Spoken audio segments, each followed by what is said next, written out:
Salutations, everybody. This is going to be Samurai 8, Hachimaruden, the chapter 6, the Samurai of Destiny. Oh, here we go. We're talking about fate already. So he's chosen one that, blah, blah, blah. So, yeah, he's already special already. So, I have shaken off my drowsiness. Let us search for your style of fighting as a samurai. So, this is going to be a training arc. I'm excited to see what kind of training Hachimaru is going to go through. I forgot his name. Please bestow your training upon me, my wonderful and fantastic master. I said to show respect, but not that much, you clowny kid. Training begins with the understanding of samurai. Let us start with the Trinity. And his face just splits and his spine pops out, man. I find that a bit creepy though. Like I don't know if I'm gonna get used to that. And what? It's a projector. Oh my god, that's hilarious. It's a projector comes out of his head. Your head split apart and a pole came out and a projection came out of the TV. It's a TV. Shut up and listen, this is important. Now that you may have become a samurai, but yourself you are not strong. Samurai, your key holder, and the princess. Okay. So I guess we're learning the fundamentals of their verse. So this is gonna be an educational kind of chapter.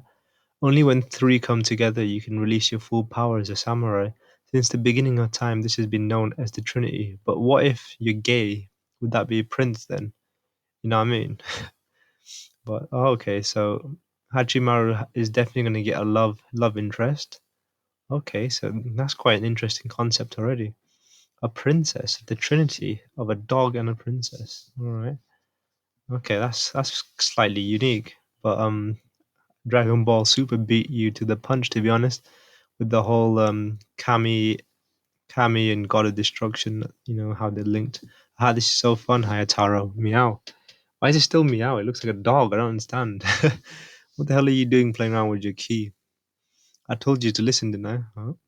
Oh my god, his head split as well. That's kind of weird though. Like, I don't know if I'll get used to the head splitting thing.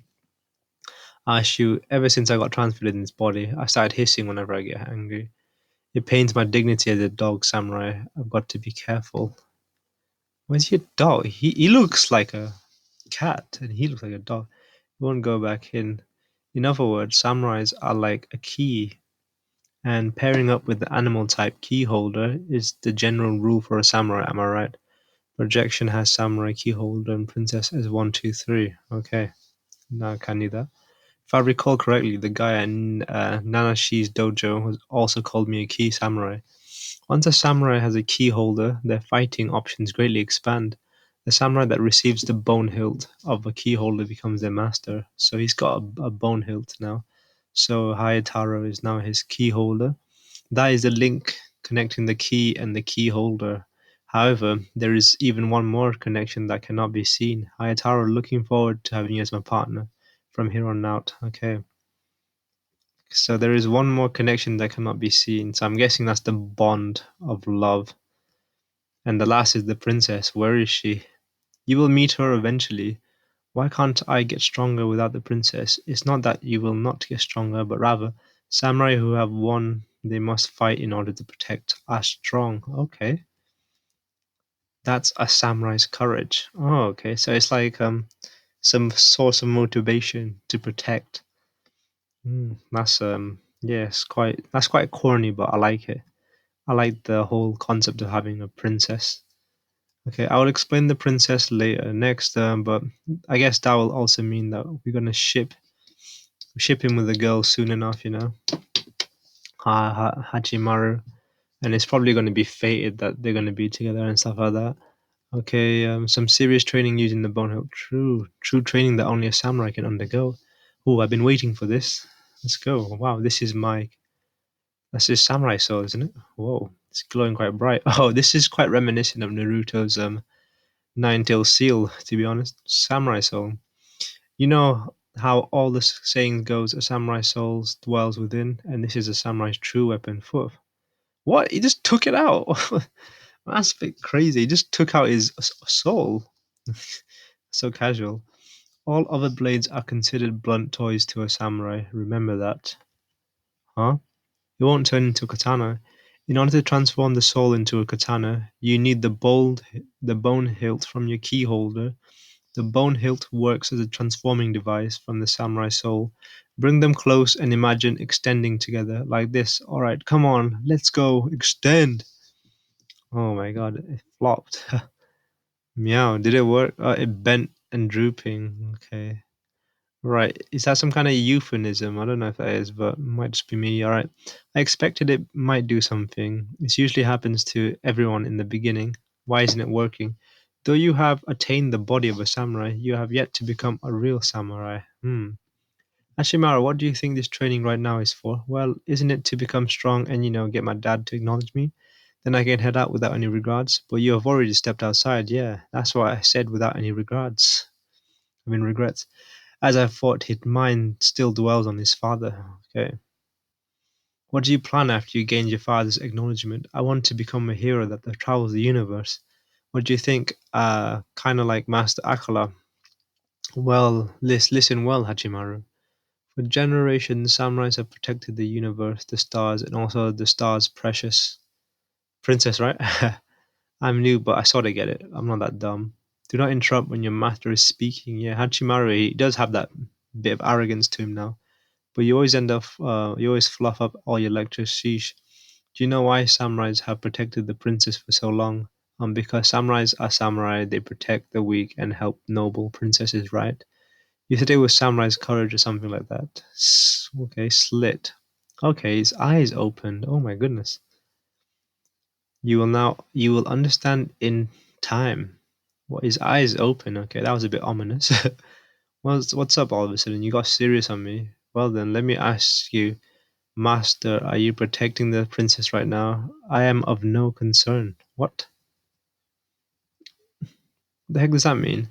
Our first concern is for what is about for whose sake your strength is for. But I have never met a girl, let alone the princess. Dad's one thing, but I can't imagine dedicating myself to protect a complete stranger. But if it's a really beautiful, ladylike, responsible, honest, and cute princess, then that's a different story. You're wearing your underpants on the outside, I see. Anyways, listen. Well, enough with your lectures already. You have to finish listening to what I have to say. Okay, so this is space, and that looks like a ship. That looks like a castle on a bird. What kind of ship is that? That's kind of unique design, and it looks like it's got like two planets on. It's like floating on planets. Whoa, this looks cool. Oh my goodness. Now this panel looks amazing with like is that a princess and a samurai, and he's got like a circle of samurais and the main samurai in the middle. Oh my goodness. The it looks like the OP old guy. There it is.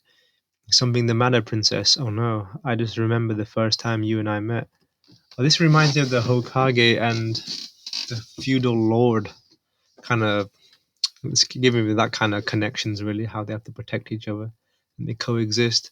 And they even look like them to be honest. Like especially the princess looks like a feudal lord.